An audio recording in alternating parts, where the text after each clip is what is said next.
Welcome to our February webinar, A Process Model for Deafblind Interpreting. We're very excited to see all of you here and the large amount of interest in this webinar. I'm going to start off by taking care of some housekeeping items.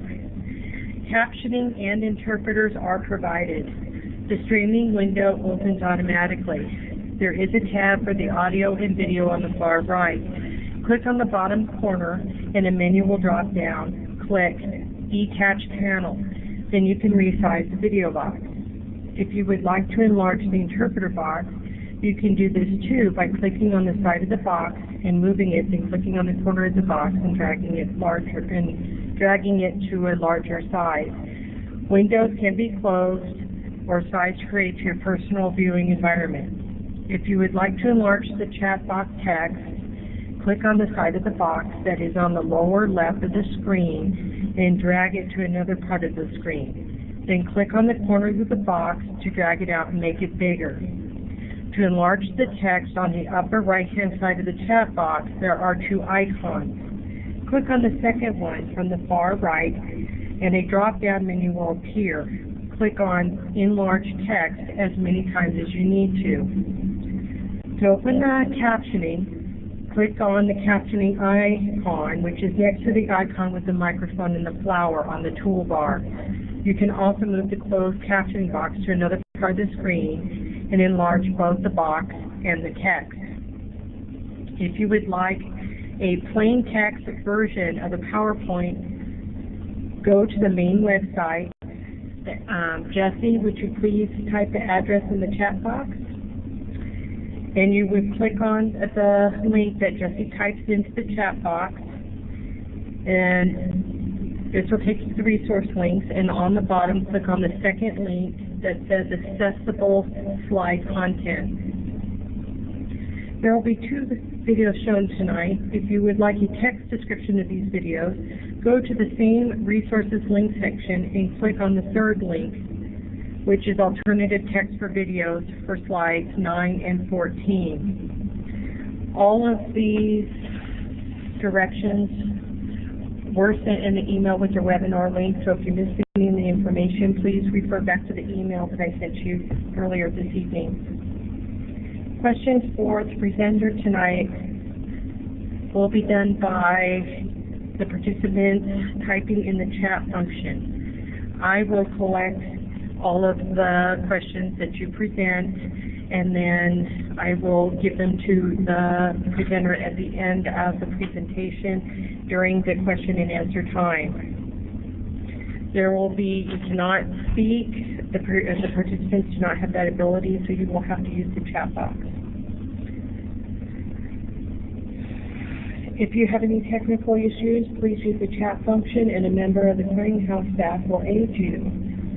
Now, with all of that out of the way, it is my honor to present Rhonda Jacobs. And Rhonda, I just want to thank you very much for being here tonight. And I turn it over to you. Hey, thank you. Hi, everybody.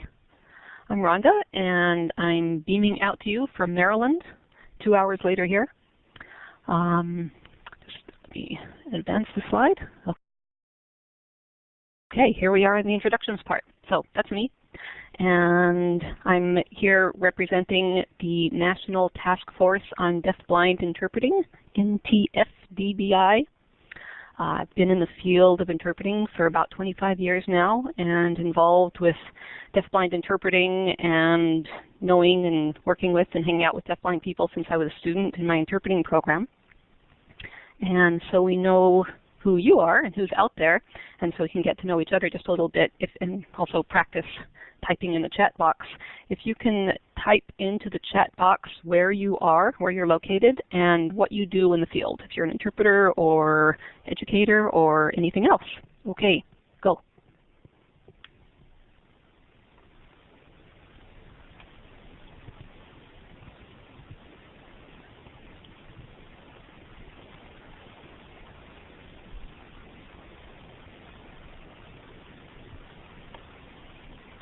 I'm not seeing anything. Do you all have access to the chat box?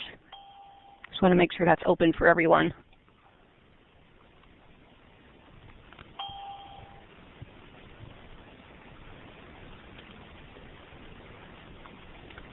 Jesse, is that box open for access to the participants? Oh, there you are. Okay. Oh, good. You're all out there. I was getting scared that I was here by myself.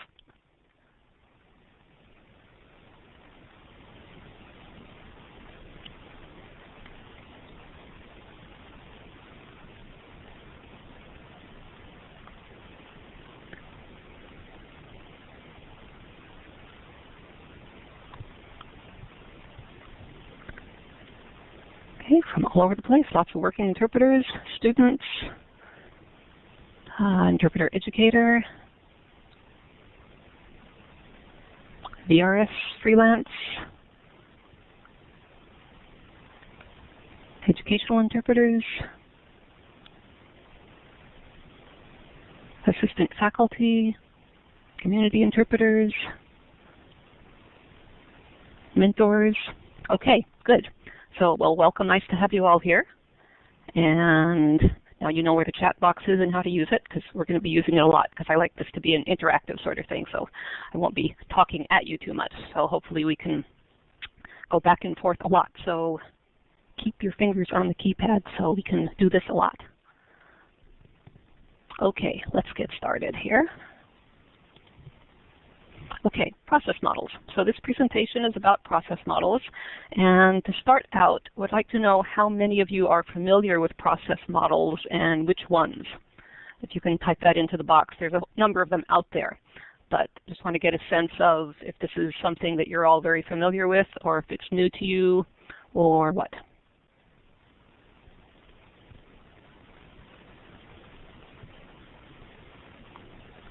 Okay, the Colonimus Model, the Coakley Model, all of them new to me. Familiar with all of them. All three new to me. New, Colonimus and Coakley, new to me. Okay, so thank you. That gives me a good sense of where people are at. So, for those of you that are familiar with process models, why do we have them and how can they help you when you're interpreting?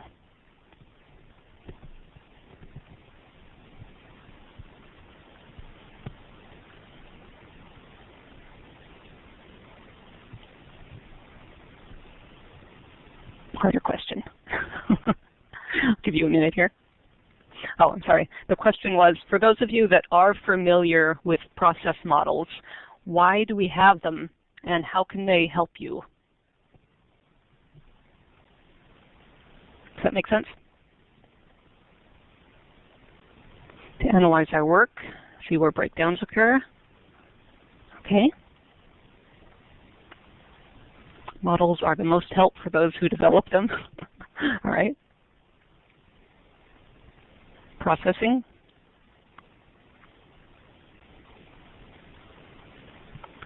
Help with processing information.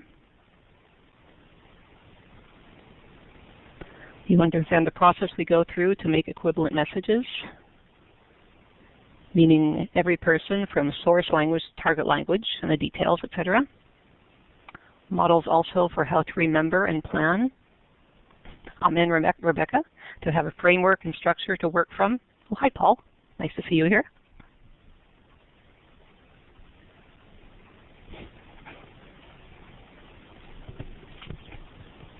Okay, so that's you've pretty much all got it down. Thank you.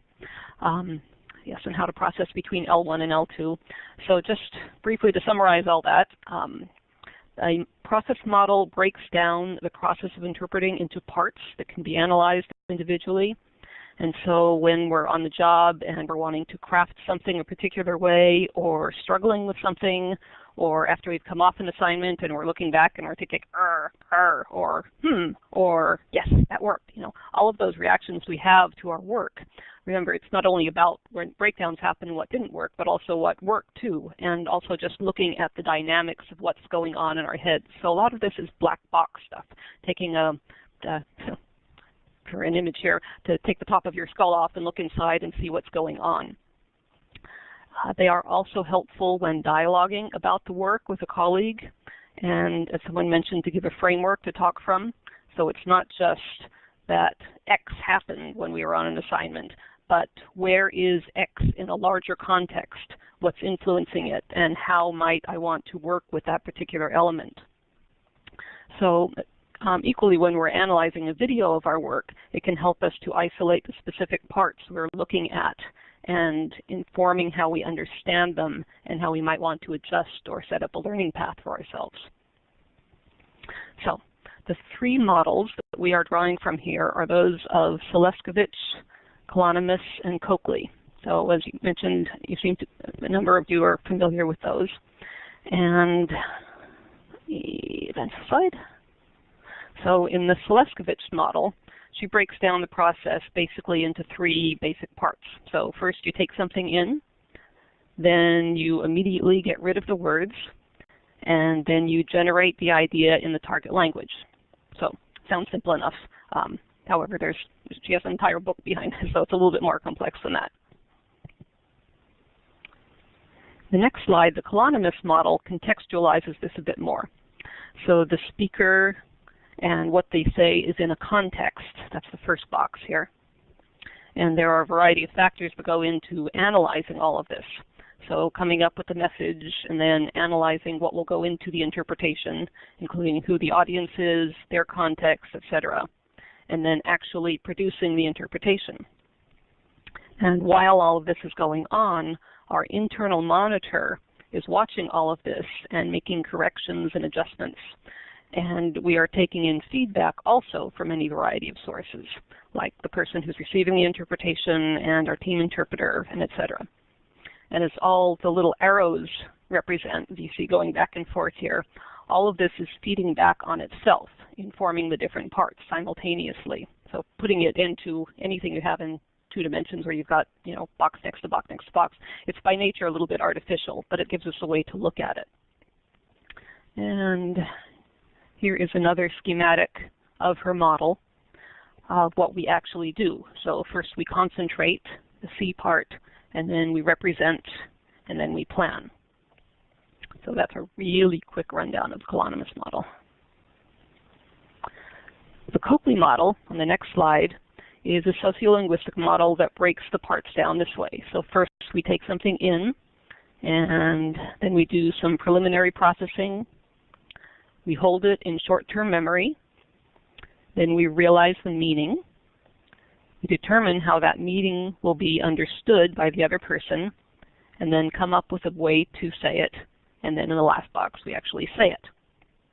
And down below, all of these parts are influenced by our linguistic knowledge, our cultural knowledge, our contextual knowledge, and physical and psychological factors, and then forgetting also. So there's an entire book behind this one also. But what we are going to do for tonight, okay, so far so good, we're going to extrapolate from all of these and break it down into what I'm calling a working process model.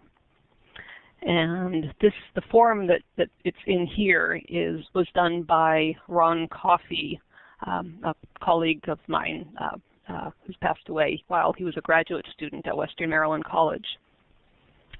And in this model, we first receive something, then we analyze who sent the message, then, borrowing from Colonimus, we let go of the words. Then in the middle, we get the meaning. Then we analyze who we're going to deliver this meaning to, and then we deliver it. And all the while, we are monitoring ourselves and taking in any feedback that's coming our way. Okay, now suppose you're doing all of this in a deafblind context. So what changes? What things might we want to consider? You can type into the chat box a few things. When you're doing all of this processing stuff, okay, environment, analyzing the receiver, environmental information. Feedback is different, yep. The situation, how we deliver. Assigning space, yep. Facial expressions, fatigue factor, emotion, receiver speed, sign space, adding the visual information, all of the above, right?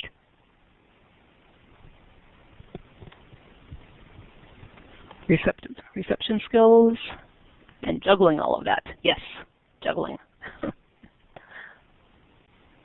Sharing info about what's going on in the environment around you, their type of vision loss.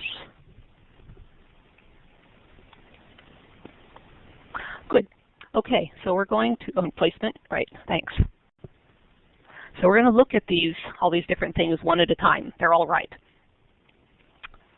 So the situation is you're going to be interpreting a video of two people talking, two deafblind people talking.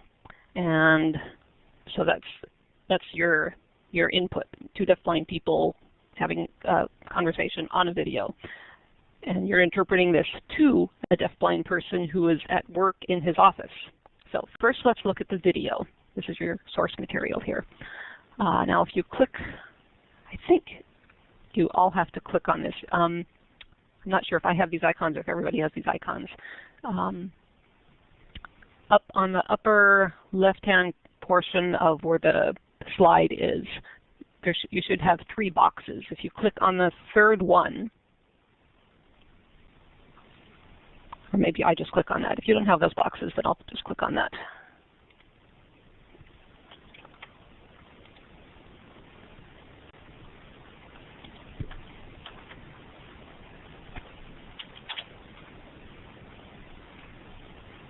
Okay, did you all just see the video come up?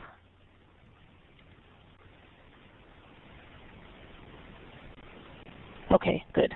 So now you have to click on, you'll have to watch it on your own, and so you each have to click on the play button and watch just the first 2 minutes of it. And let me know when you've seen 2 minutes worth. Okay? Go for it. Oh, it started playing automatically. Okay, that's good. Can't see it. I'm going to also put the link in the chat box here in case you have difficulty seeing it there.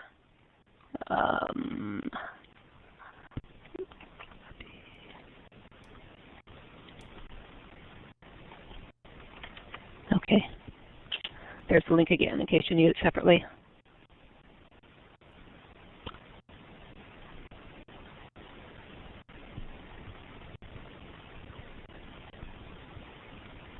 And I'll wait for the signal for you when you've seen the first 2 minutes.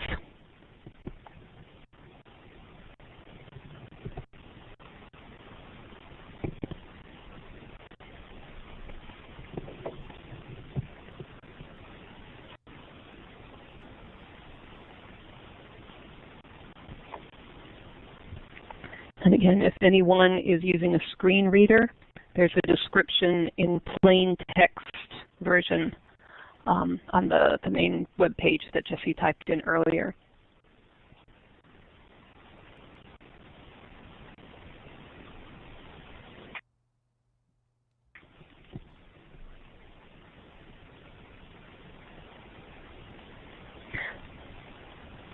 Yeah, if you need to, you said that someone said the video is easier to understand than the interpreter because it's bigger. You can, if you're watching the interpreter, you could enlarge the interpreter box. If you click on the side of the box and drag it out, and you can click on the corners and enlarge it.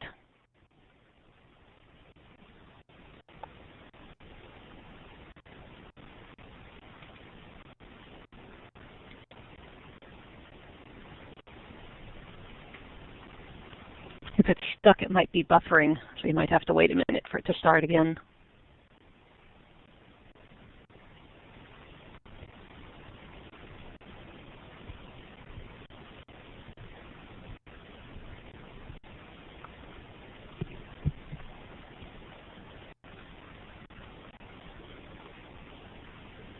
Okay, it looks like folks are done. Good.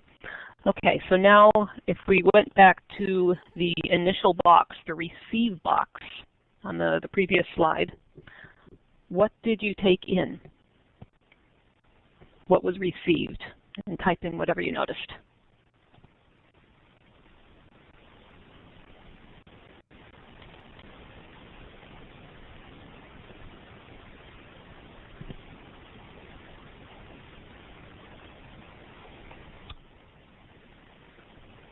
hand on her arm, not on her hands.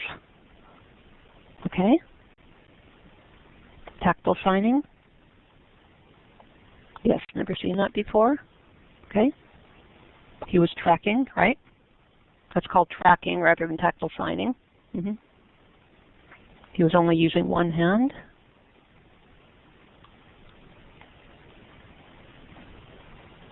Want to watch the whole thing? How does he know what she says by holding her arm? I'm curious, how does he get all that info just from holding her arm? Seems like a light touch.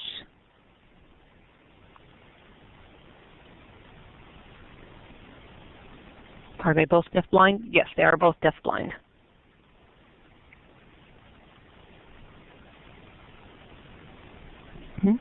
Okay. Some other questions for you. Does he have the same vision? They have very similar vision. They both have Usher syndrome, so tunnel vision. Okay, now looking at the next slide, so this is, wow, it's nice to see the wows. So when you're looking at, when you're receiving something in a context like this, so yes, you're getting the visual environment, as some people said. You know, there's the people and where are they? Can anyone see the chat responses? We can't hear. Yes, it seems like everybody's seeing the chat responses. Okay. What did you notice in terms of movements or mannerisms that might be different?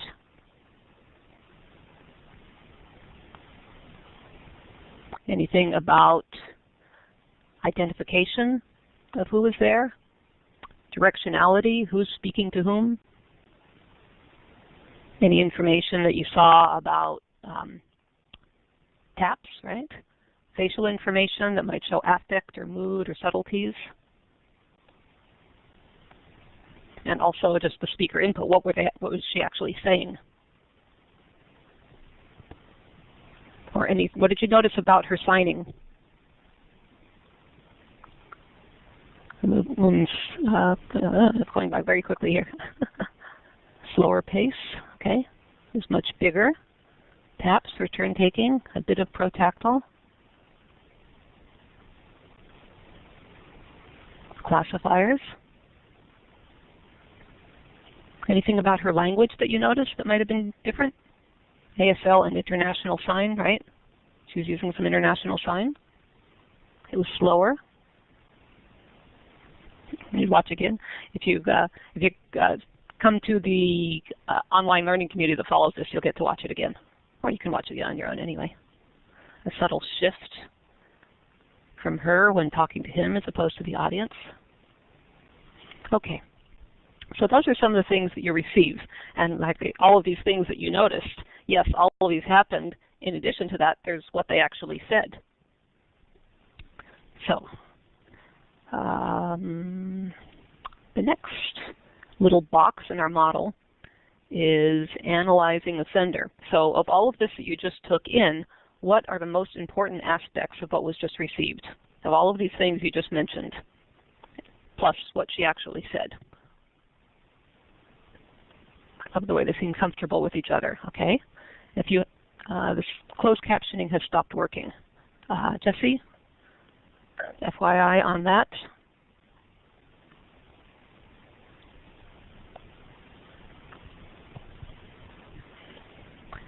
Okay, of all of the things that you just listed out of what happened, what do you think would be maybe the couple of most important aspects?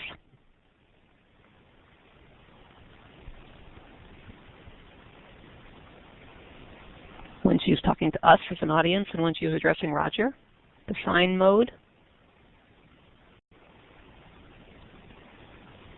that they understood each other, clear and slow signs, turn taking.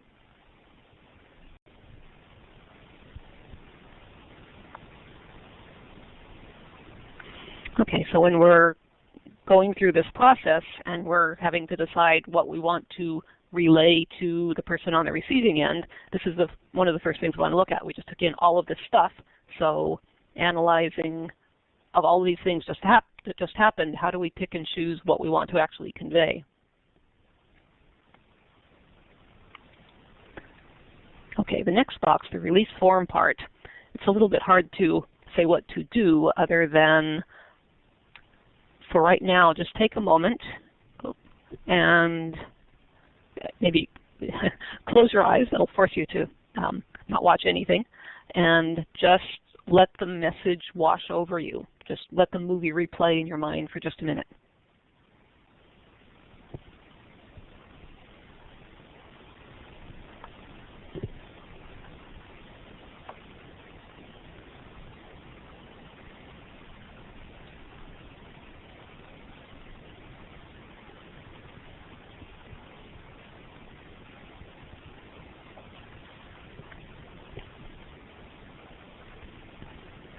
Okay, that's the release form part. That's where you give yourself enough time to forget the actual signs that might have been used, the actual structure that might have come in, but just to kind of take it in and absorb it. So in the next box, we have the meaning. And usually when we think about meaning, we think about, okay, this person said X. Okay, what do they mean? And then how am I going to relay that to the next person? But here, is it just that? So what of this text you just took in, what is the point? Is it what they're actually saying, or what they're doing, or what the whole situation looks like? What, if you had to say, what's the meaning of what you just saw, what might that be?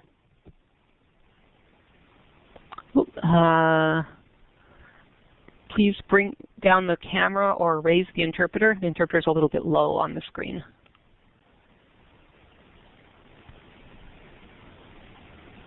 I'd also consider it a goal at this stage to give information. So we get past the words and focus on the meaning. Okay, what do you think the meaning is here? It says introduction.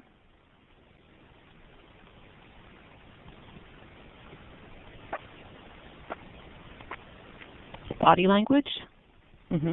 That's there too. He told us how he inspires her.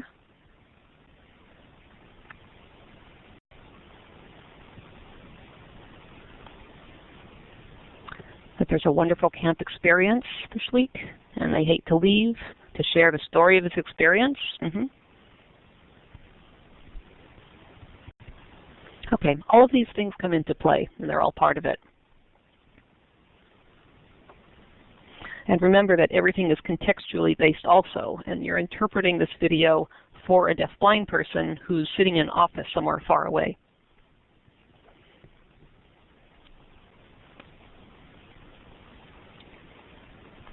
Okay, now we're going to get to the receiver, because the meaning is also going to be informed by who is receiving it. So when you're trying to figure out, okay, what was the meaning here? Is it just what you took in? Or is there pieces that are related to who it's going to, who's taking it on the other side? So now we're going to look at the receiver. The person on the receiving end is Eddie Morton. He's a fully deafblind man who is the coordinator of the Deafblind Services Society of British Columbia, the volunteer intervention program. So we're going to watch 2 minutes of this next slide. Hold on here.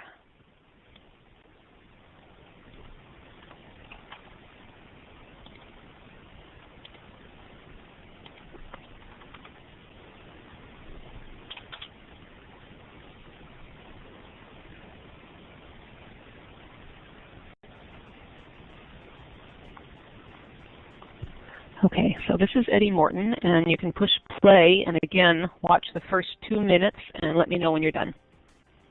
Yes, fully deafblind, yes, meaning no vision. That is correct.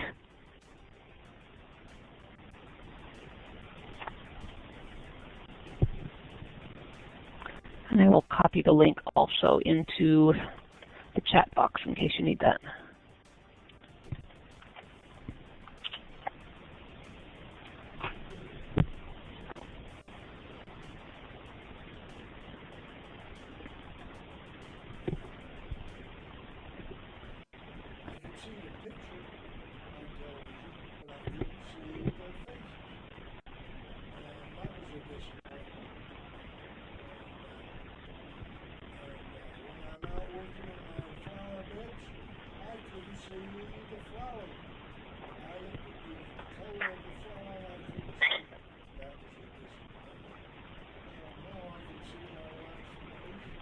Can't see the signing?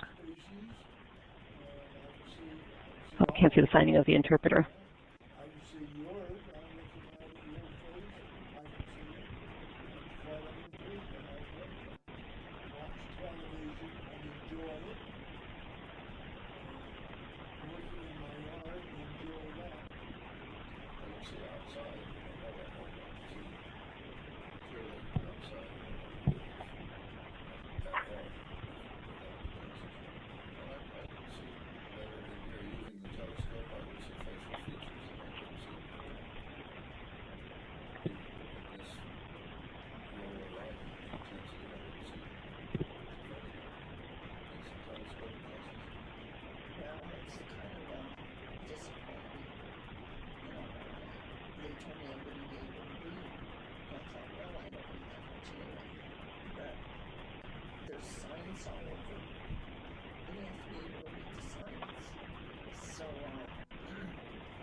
Okay, looks like people are about finished up here. So if we go into the next box to analyze the receiver, what did you notice about Eddie? Where is he? How is he dressed? What or where can he see, if anything? What would he need to know in order to make the video that you just watched make sense? He was dressed professionally. Formal and educated. Nice suit. Yep.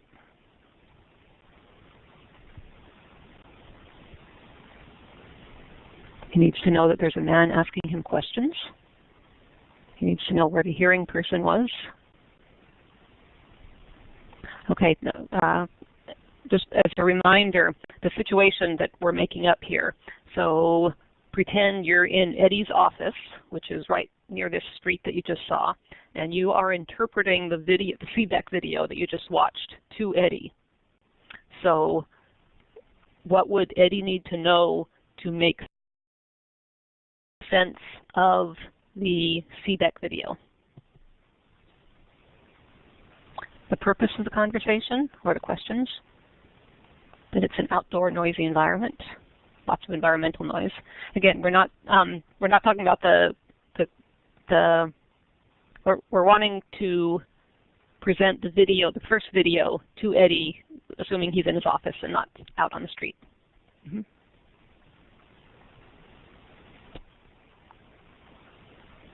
Who the person is, and if it's an interview, and for what. That the speakers are relaxed and casual, comfortable, happy. The first speaker is a woman, the second speaker is a man.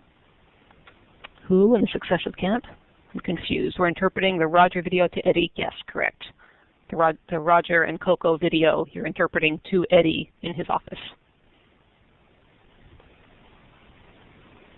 You need to know what the interviewer and interviewee are outdoors and seated, right? And that both are deafblind. Maybe the weather and the climate. When they shift positions, that they were seated on a log, right? How they're communicating, that they're using one hand.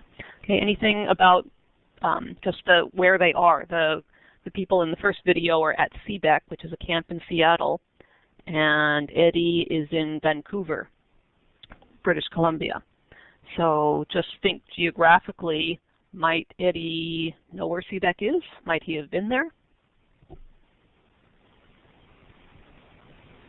the two were wearing. Where is CBEC? CBEC is CBEC is S-E-A-B-E-C-K. It's a retreat center. It's a retreat that's run by the Lighthouse for the Blind in Seattle.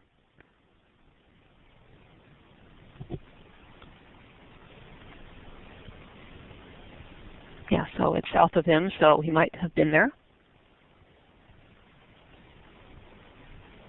The age of the two people. Right. So all of these things are things we want to think about the person on the receiving end to know what they might need to know or want to know to make sense of the message. So if he's located just a couple of hours north of Seattle, then maybe he's been there, so that would be an important thing for him to know about the first video. Okay.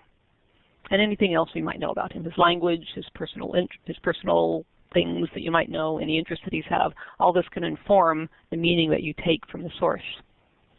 Okay, now we get to the even bigger part. So now we're going to add form. So usually when people think about deafblind interpreting, they think about the modifications that need to be made linguistically for the person to understand the language part. Remember, all the parts that we've already talked about have already happened, and now as part of your interpretation. So now we're just getting to the final stage of your interpretation, which is putting on the language part. And this is the part where a fair amount of research has been done. So this section of the model is informed by research, and it's meant to be, the model altogether is meant to be a living model. So as more research becomes available, it can be added in. So what is listed here is both the research that was available when this article was first published in 2005, the 2005 edition of the Journal of Interpretation, and also where you'll see noted the research that either has been done since then or was not included in the original version. So, and there's I'm sure other research out there that is not in here, so it's not completely comprehensive. But the goal is any new research that comes available or that you know of can be added in its proper place here. Okay, so what we're going to do now is basically a whirlwind tour of some linguistics, and it will be a lot and go by kind of quickly, but this is just an overview. And you can go back and refer to what's on the slides. And then if you'd like to go into more depth on all of this and spend more time with it, then you can join in for the 4-week online learning community that's going to be starting this Monday. So the first part we're going to look at is phonology. And in the area of hand shape, and this is work done by Collins and Petronio, they saw that there wasn't a lot of difference between visual and tactile signing in terms of hand shape, except for the numbers 6, 7, 8, and 9. And note there's a typo here. That should be an 8, 9, not 8, 8. But those numbers can be more difficult to distinguish tactily, so they're held a little bit longer so that the receiver can feel them. In terms of location, this is also from Collins and Petronio, the signing space is reduced when someone has a restricted visual field, like the people you saw in the first video. So, and also signs that might be normally or in visual ASL made near the periphery of the signing space, like the signs for baby or boot, would need to be either relocated up higher or possibly finger-spelled. And also, as they noted, the space and position of the signing space is dependent on the relative position of the interlocutors. So if somebody's sitting and somebody's standing, you're going to have a small space that's somewhere in between those two.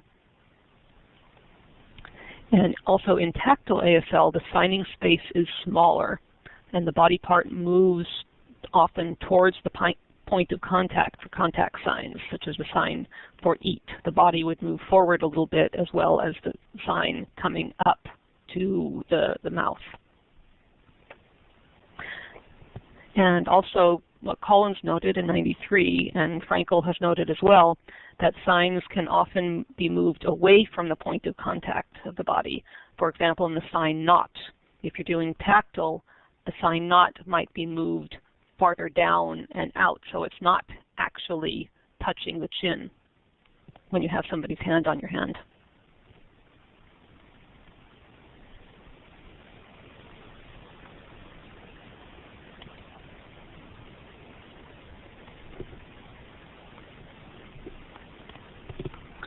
According to Petronio and Dively, the locations of the signs yes and no can be used to show constructed action or role shifting.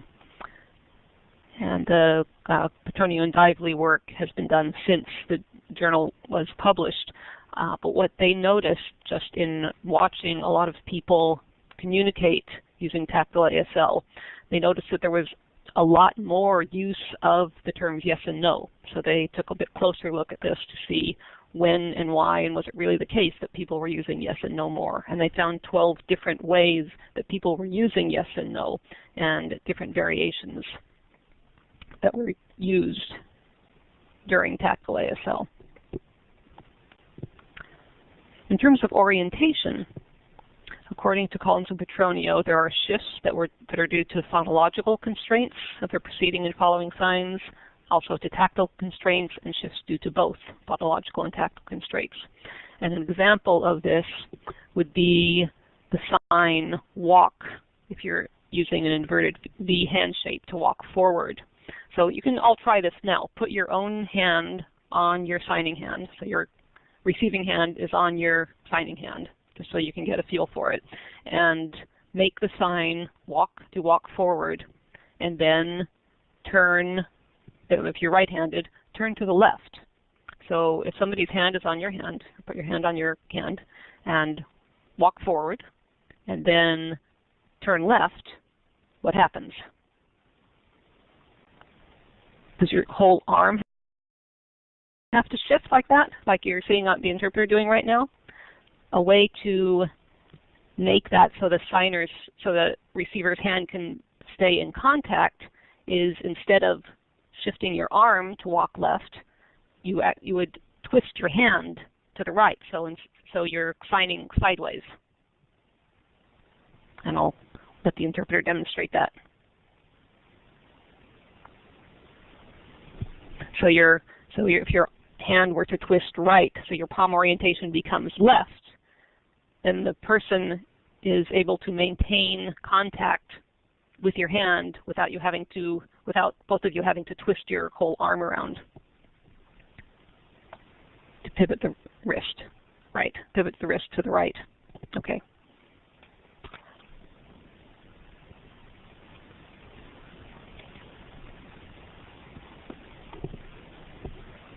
And similar to what we just said with location, Petronio and Dively showed that orientation also would shift to signify role shifting or constructed action in the use of yes and no. In terms of movement, Collins and Petronio noted a shorter movement path in tactile ASL because the signing space is smaller. And also Collins noted that a forward movement away from the signer's body could be used to indicate a yes-no question. For example, if the statement or question is, "Are you married?" that would be signed, moving the sign married out, moving the sign outward as you're signing married, which takes the place of the raised eyebrow. This was also shown later in 2004 by Collins with the sign finish. So if you're saying, "Are you finished?" if that is made more forward and with a sharper movement and a hold at the end, that is showing that it's a question.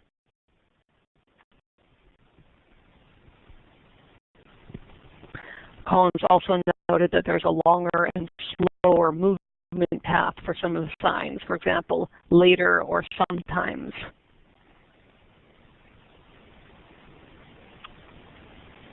So sometimes being made larger and slower.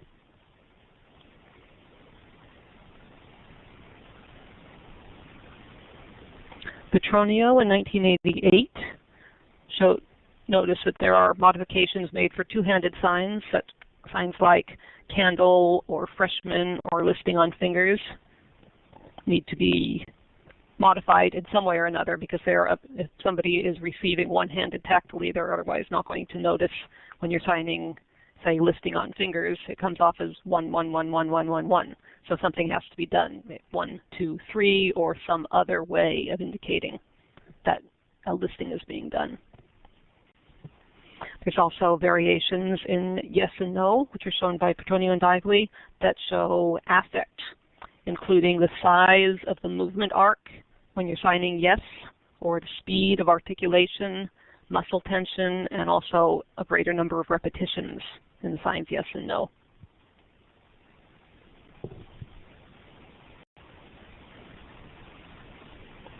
And I'm not able to watch the chat box very much right now, so unfortunately I'm not able to respond to a lot of these, but Carrie will be taking note of these and I'll respond afterwards.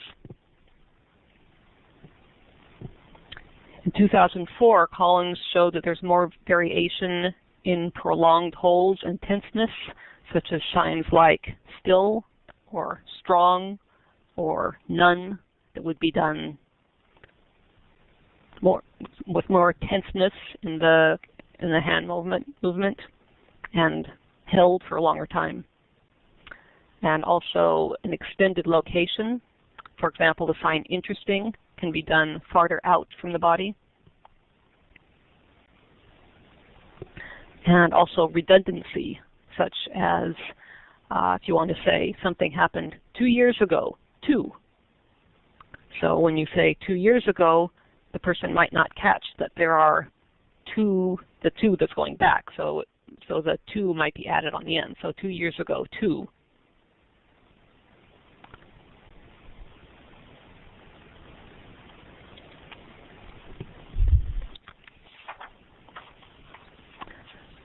For morphology, non-manual signals are one area that's very salient in the interpretation of visual information into the tactile mode. And work by Collins and Petronio, and also Collins later, both show differences in muscle tension and movement changes, and we'll get into more on this in a minute. Frankel showed that there's negation being expressed by the signs no and not what I meant, with 5 hand shapes, like 5 hand shapes waving. Like, no, that's not what I meant. Petronio and Dively also showed that yes and no can be used as agreement verbs, like to say yes or to say no. And also that no is used as a negative operator to change the polarity of a sentence. So, I go store, no.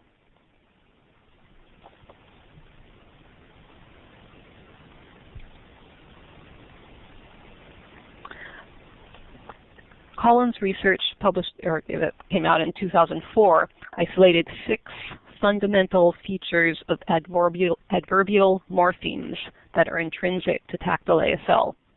These being manner and degree, which is often shown with a quick tense movement and a final hold, such as in the sign strong, or tense and hold, as in the sign none. And like we just talked about, signs made away from the chest, an extended distance that include more tenseness and holding, like an interesting, and then pushing forward, like we already talked about as well. In terms of time, like what we just talked about, 2 years ago, 2. And additions that replace the topic markers and conditionals, such as adding signs like when or until or later with a slower movement that might not otherwise be done.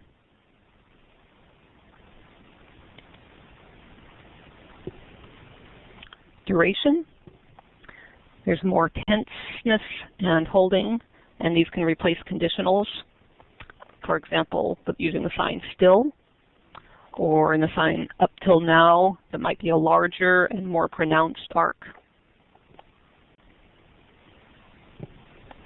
Frequency, there can be larger and slower movements, as we already mentioned, with the sign sometimes.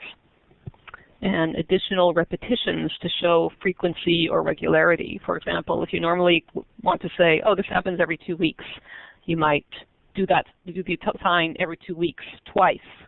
But if you're wanting to show that there's regularity to that, you might have a lip protrusion in your non-manual signal that, oh, this happens every 2 weeks with your lip protruding. But if somebody doesn't have access to that non-manual signal, there might be an additional time that it's done. So it might be done, the sign might be made 3 times. So every 2 weeks, done 3 times.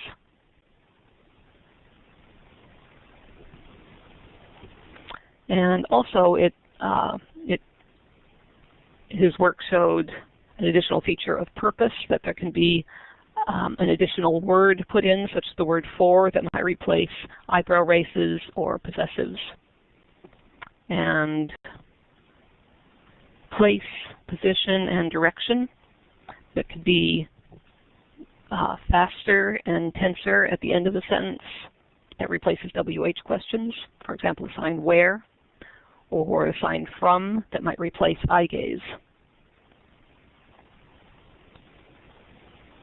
And he summarizes saying that the use of an additional signed word in order to make the context clear and redundancy in the content is a way of reducing ambiguity.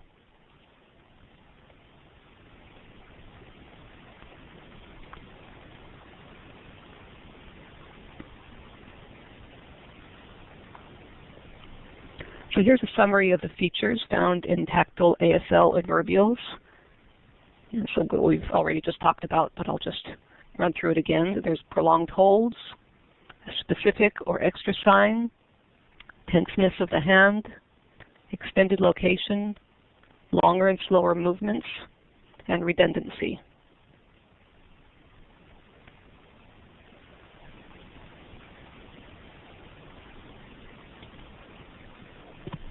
In the category of syntax, Collins and Petronio and also Collins showed the addition of overt WH question signs, and Collins and Petronio showed the addition of the question marker sign at the end of sentences.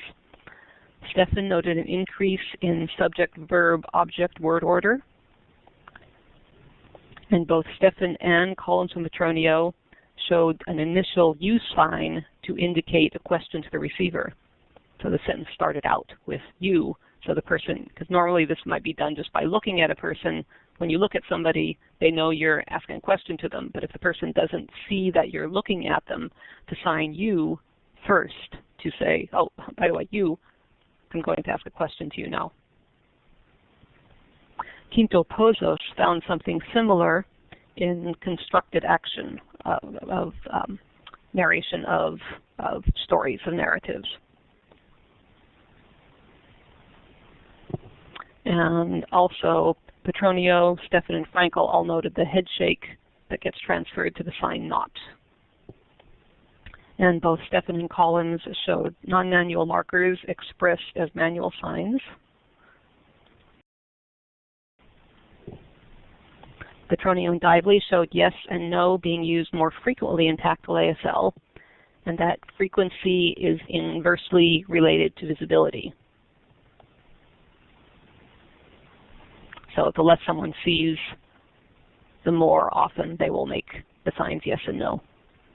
They compared tactile ASL users to visual ASL, both directly one-on-one to a person and to a group of people using visual ASL. And when there's a group of people, there would be more use of yes and no, because people sitting around in a group don't have, you're often getting things through peripheral vision, so you won't necessarily see the head nod as much, so there was more addition of yes and no. And then comparing that with people who are receiving tactilely, since there's no visual access at all, then there would be an even greater number of yes and no. And that yes and no are often done at the end of sentences to show further confirmation or negation. And also yes occurring before a verb or predicate. This was more rare, but it would come up in sentences like, I yes hear that, or finger spelling someone's name, pointing to that person and saying yes several times, yes, have.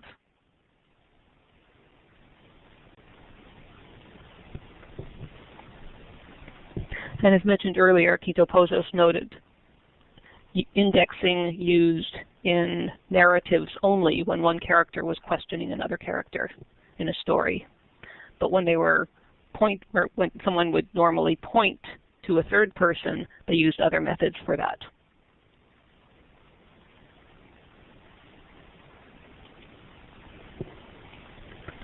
For lexical changes, Stefan noted more use of nouns and pronouns and signs followed by fingerspelling.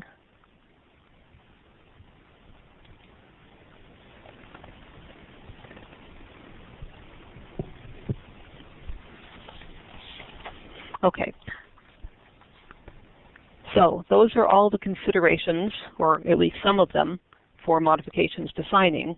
Again, this is just a cursory overview, and note that also in a lot of this research it was done with case studies, so just conversation between two people or two interpreters working with one deafblind person. So, so it's whether or not this can be generalized is something you want to look for, but just to note that that was what a lot of the research was. But the Colonimus and Petronio research had a larger sample size. So just by way of some background. So with all of those modifications for signing, then you actually deliver it. So it's a little bit artificial again because it's happening simultaneously. You don't make the sign and then deliver it. You make the sign and deliver it at the same time. But when you're actually producing your interpretation, it can be done in any number of modes. So tactile, or which can be one-handed or two-handed, close vision, restricted field, voiceover, tactile fingerspelling, typing, or anything else. There's a misconception often when someone thinks deafblind interpreting, they think tactile, and that's not necessarily the case. There's all of these ways and many others that all come under the heading of deafblind interpreting. So in your model, that's one of the last pieces to think of. Okay, how am I actually delivering my message to this person? And a very, very big part of delivery, possibly the, well, everything is important, but something to really, really pay attention to is speed and pace and finding space. There's like huge considerations for the delivery portion.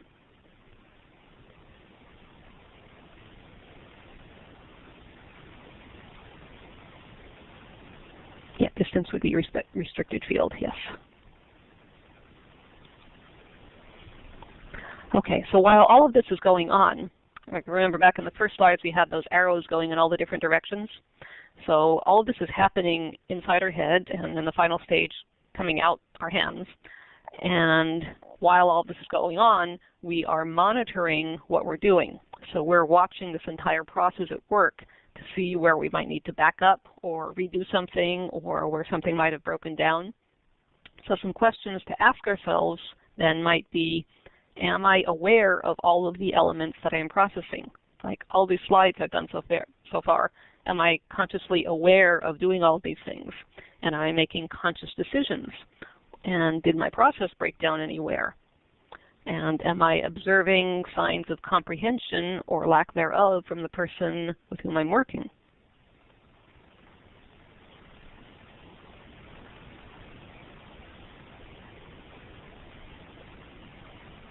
So that's coming from inside of us watching ourselves. Now, the feedback part is what we're seeing come back. And this is an area where there's been some research on tactile signing that's revealed some interesting methods of back-channeling. So back-channeling being when somebody says, oh, right, I see, oh, laughing, all of that. And Colonimus and Petronio found 3 categories of this sort of feedback. So when the person's hand is on the back of your hand, there's tapping of different sorts. So there might be a one-finger tap on the back of your hand while you're signing, which can signal, I understand, go ahead, or a 4-finger tap on the back of your hand, which indicates, oh, okay, or oh, I see, or agreement. There's also a tactile nod, where the receiver, whose hand is on the back of your hand, might raise and lower the signer's hand, kind of saying yes by raising and lowering it. Also, squeezing of the hand can be either gentle and repeated, which can signal yes or I understand. Or if someone missed something, there can be a single firm squeeze. And also in Petronio and Dively's research, they saw yes as a form of feedback also. Now, just as a side note, there's a lot more happening in terms of back channeling that's just coming to the fore, like right now as we speak. And if you take the follow-up online learning community, we'll get a little bit more into that. But what's here is just what has been documented in research thus far.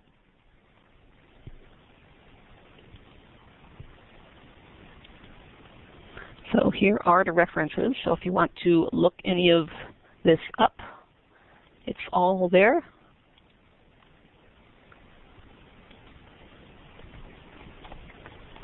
So again, as mentioned a couple times, if you want to go back through any of this, because there was a lot that went through fast. So if you want to go back through it at a slower pace and be able to digest and practice, there's going to be a 4-week online learning community that starts this Monday and going through March 22nd. And there will be an invitation sent out to everybody who's on this webinar if you want to sign up. And I think something already might have gone, something already went out about that. I think Carrie can add any details on that. There's another resource that I very much want to encourage you to join in if you are educators or interested in becoming educators.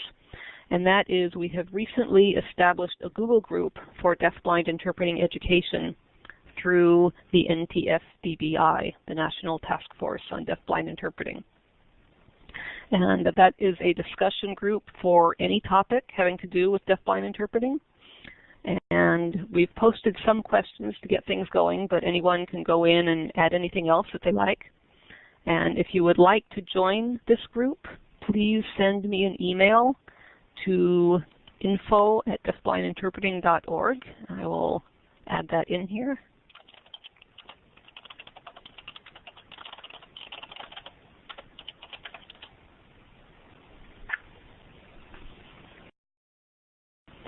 So you can just send me an email there and ask to join the Google group on deafblind interpreting education.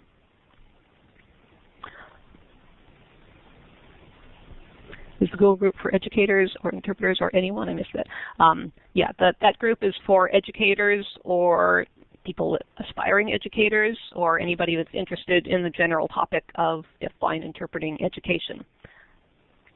We also have the NTF-DBI has an email list, a distribution list.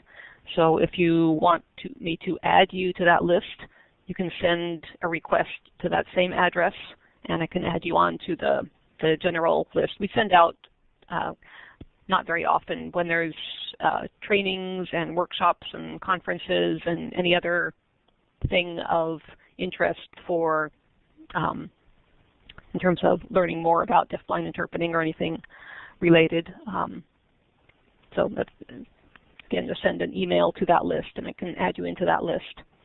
And one other place where you can find a lot of resources, you see here, you can go to the NTF-DBI website, which is listed here, deafblindinterpreting.org, and there are quite a number of resources there, including a curriculum guide that we developed for infusing deafblind interpreting into an interpreter education program.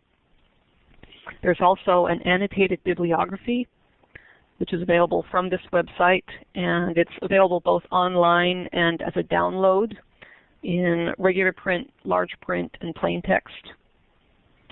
And that was last updated in 2010, so anything from the last 2 years is not on there.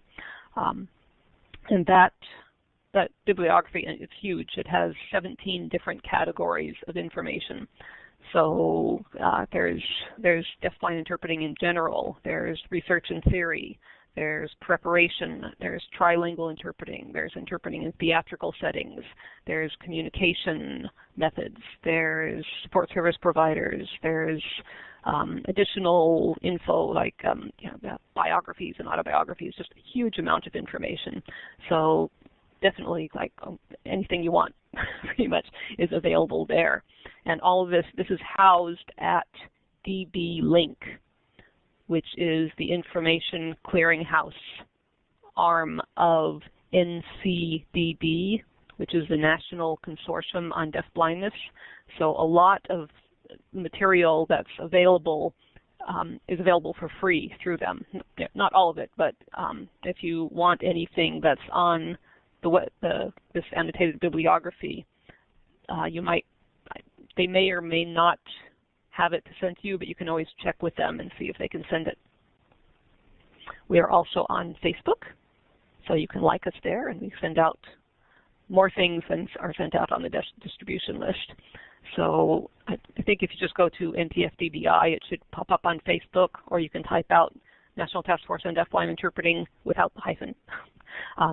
There's actually 2 Facebook pages. The one with the hyphen is something that Facebook did all by itself, and that's not what we actually use. But you'll see the one that actually has color and pictures and people on it. And we also are on LinkedIn, so you can join us there too. Okay, good. We've got some time. So before we go to the Q&A, it's pop quiz time, just to make sure you were paying attention. Okay, so first question. Who did the research on yes and no in tactile ASL? Make sure you're still awake here. Yes, Karen Petronio, very good. Yay! Good, and that was fast. Okay. Who did the research showing that the signs made in the periphery of the signing space need to be relocated or fingerspelled?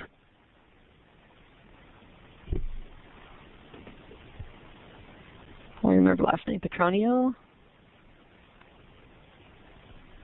Collins? Okay, you're both right. It was Petronio and Collins. They're in their 1998 study. Okay, who did the research on adverbial morphemes in tactile ASL?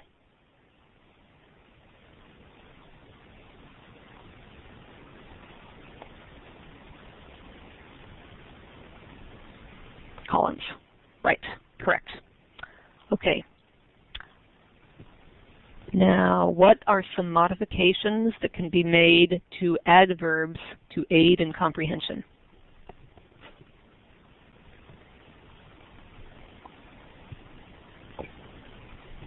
Move forward, prolonged hold, body shift forward, repetition, adding a sign, hold, redundancy, repetition, bigger sign, repeat and move forward. Question, move forward. Oh, good. You're all paying attention. This is great. Okay, next question.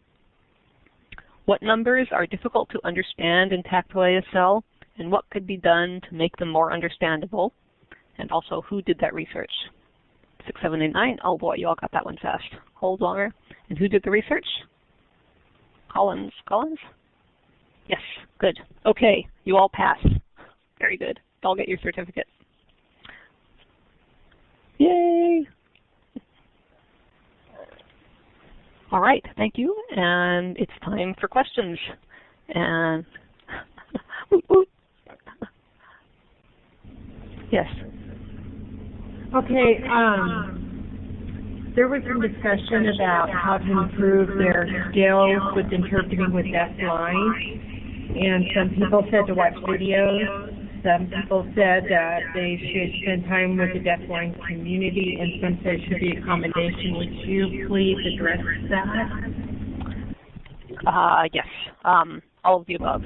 It's vital to get out and meet the people and use the language and just become comfortable with all the people out there and all the different communication methods they use. Watching videos can help also, of course, and if you do the online learning community, we're going to be doing both of those things. So yes, every opportunity you can avail yourself of, it's all good. Yes, as Barbara says, also volunteer whenever possible. Yes, yes, show up at the local deafblind events wherever you live, and just be there, work as a SSP, support service provider, volunteer interpreters. It's always needed.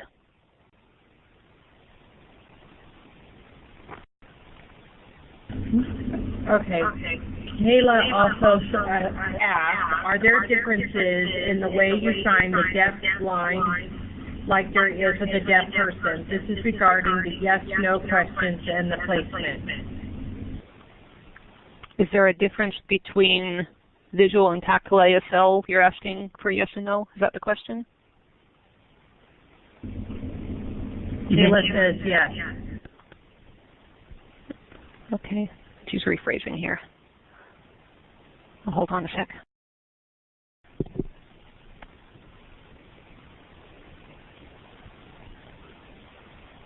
The class going on for the next couple of weeks. How do we sign?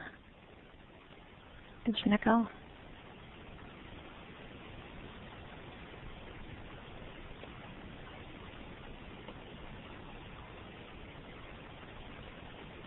Okay, I'm going to back up.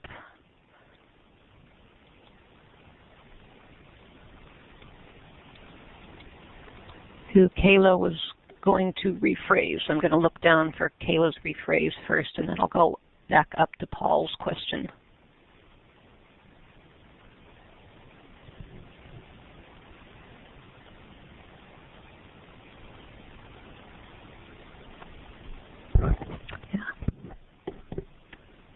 Kayla is asking, in ASL, there's a difference between people in the way they do things. I guess I don't know how to form this question well. Do deafblind people have different ways of negating or affirming things?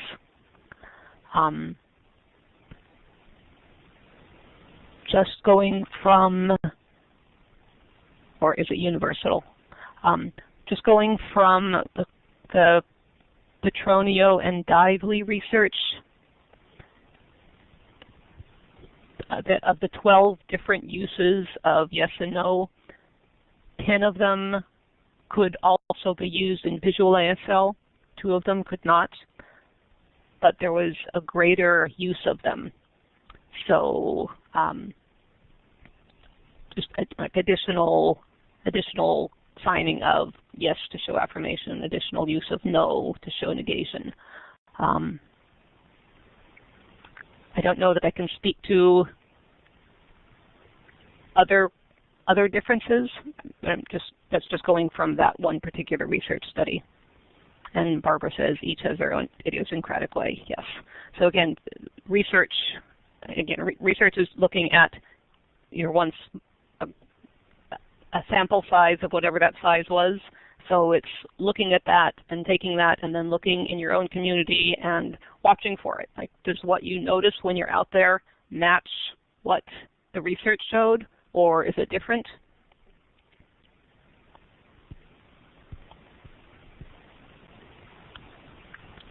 And let me back up here a little bit.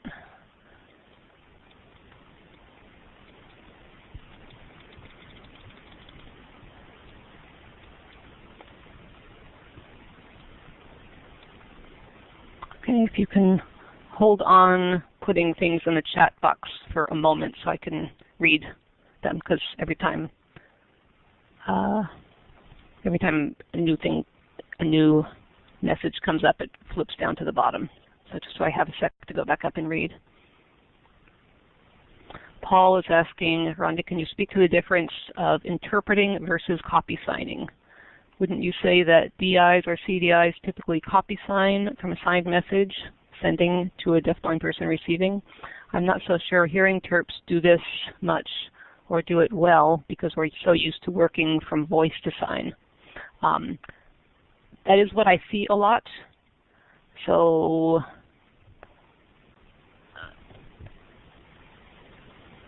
I'm not sure how to answer that more,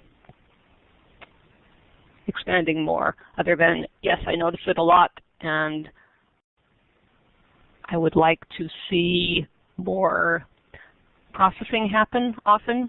And sometimes copy signing is perfectly fine if what you're getting from the original includes everything you need, but often when you're simply copying from the original source, those modifications that need to happen are not necessarily happening. And the part where, in the process model, where you drop form is not being dropped. So in a sense, the message then is not fully being processed. It's just being, like you said, it's being shadowed. So I would encourage all interpreters, deaf or hearing, to be aware of what they're doing, and in terms of, am I really processing this message? Meaning, am I taking it in, letting go of the original, and recreating it for this particular individual?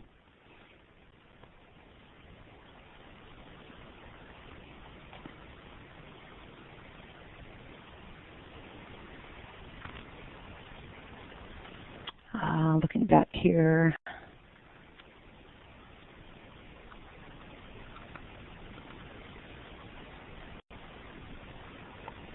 David says, I have the opportunity to interpret with, oops, uh-oh, I lost it here.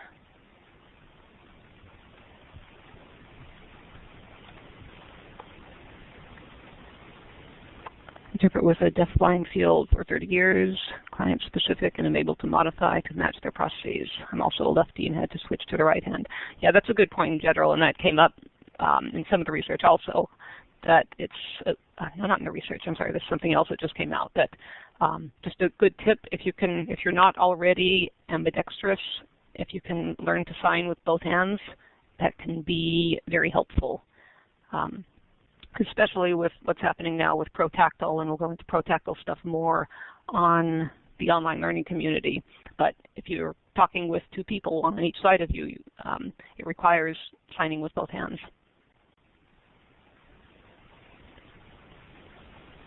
Has there been much research on sight interpreting from text for deafblind? I don't know of research.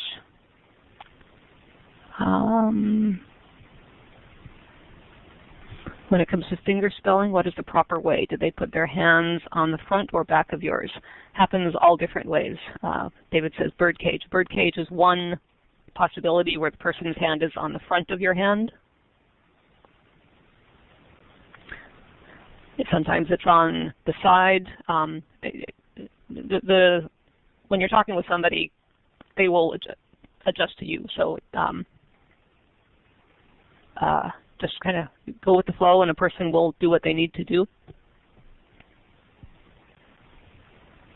Barbara, yes, each deafblind person has their own preference, right?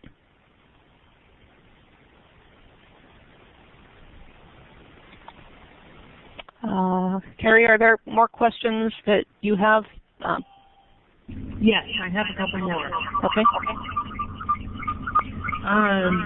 Conversing with the deafblind is fine during interpreting, but there are issues with the modifications and interpreting the information without falling behind. That was a discussion. Could you address that?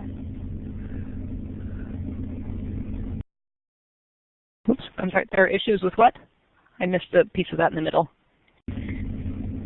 When they converse with deafblind, everything works out with the modifications. However, when they're using the modifications in interpreting, then keeping up with the information being presented is a problem, and they fall behind. It was a discussion between several participants. Can you address how they might be able to better keep up in interpreting with the information and not fall behind as they use the modifications? Yeah, this goes back to the portion of the process model. Oh, Carrie, could you kind of turn your microphone off? Okay, this goes back to the portion of the process model of the meaning part where you're analyzing for salience, and there's a lot happening. There's the actual message of what somebody said, which you want to get the message across, and then there's all this other stuff happening. And well, how much do you put in the given time you have? So that's where you have to be an editor and analyze what's most important here. Is it what the person said, or is it that somebody's just trying to be friendly, or is it that this person is angry? Or there's a lot of picking and choosing to decide what to convey to this person. and what is that person interested in? Or, you know, what is the person's goal in being in that situation? What might they want to know here? Why are they here? So all of that, and again, this is where the process model that's presented here comes in handy, of giving you a way to like just isolate this part. Like, okay, there's too much coming in for me to get it all out. I'm behind. There's a lot of stuff happening here. So rather than saying, what do I do here? Go down, you know, which box is creating the struggle for you? And okay, and how can I isolate which little section is presenting the problem? And then, okay, giving you some questions under that box of how can I make this work? You know, of figuring out what's most important, or figuring out, just giving you some questions to frame what you might want to do in that situation. I don't know, does that help?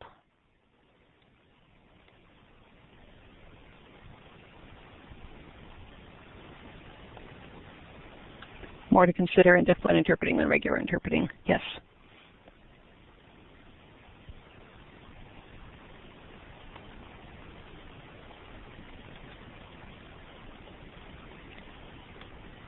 Okay, Carrie, other questions? I have one more that was presented by David.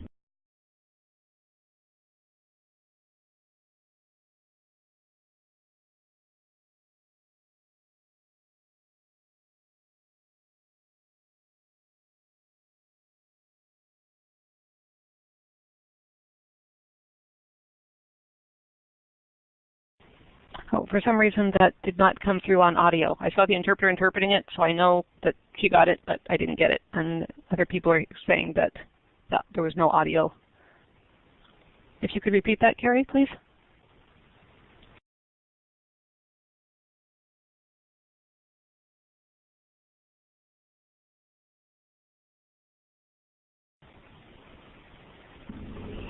When David asked, when they signal, I understand, is a brief perception check appropriate at that time?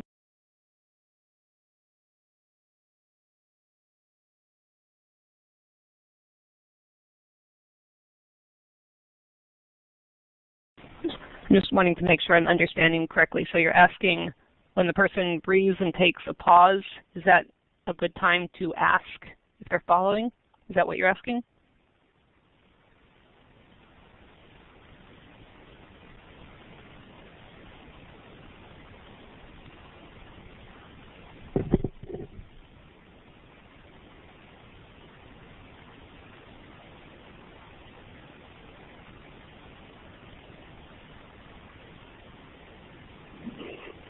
David had asked that question, so I'm hoping he will jump in and clarify what he was asking.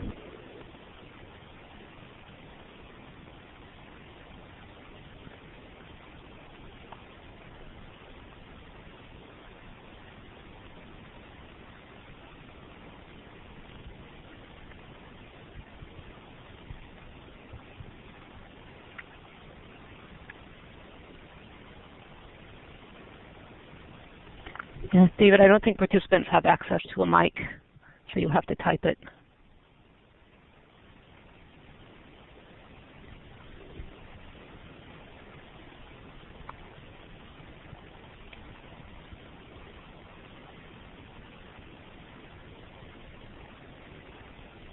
And to answer Claudette, if technological advancements like the deafblind communicator will be helpful to deafblind people or a hindrance, it seems like it can only be a help, and that's just my outside perspective.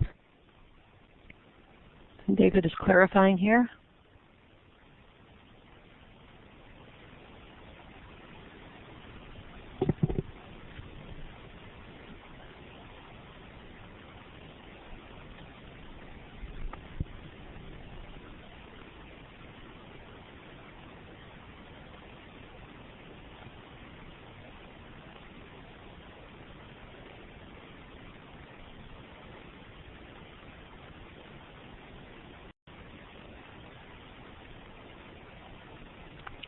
Okay, so David is clarifying, if you know your client, you get the subtle clues that they understand. If not, they may say, I understand, but do they really, and how can you check to make sure?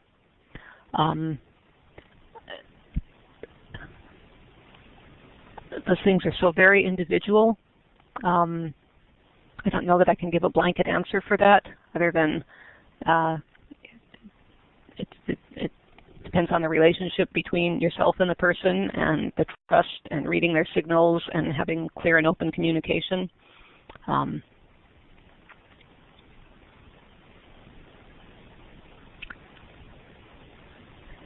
Again, it's hard to give an outside answer for something like that without being there.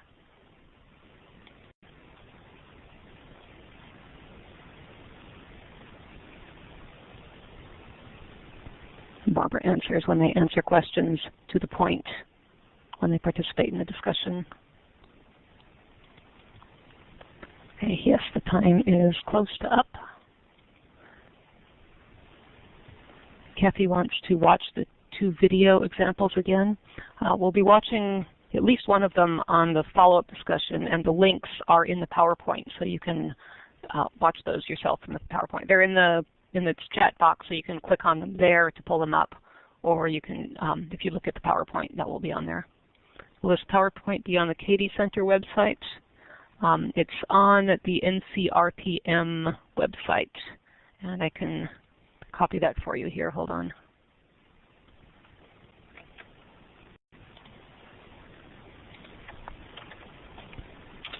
Okay, if you go to that website and go to the bottom where it says resource links, the PowerPoint is down there. Okay, Carrie, anything else? No, that was all of our questions, so I think I'll wrap it up. Is that all right with you? Yep, go ahead.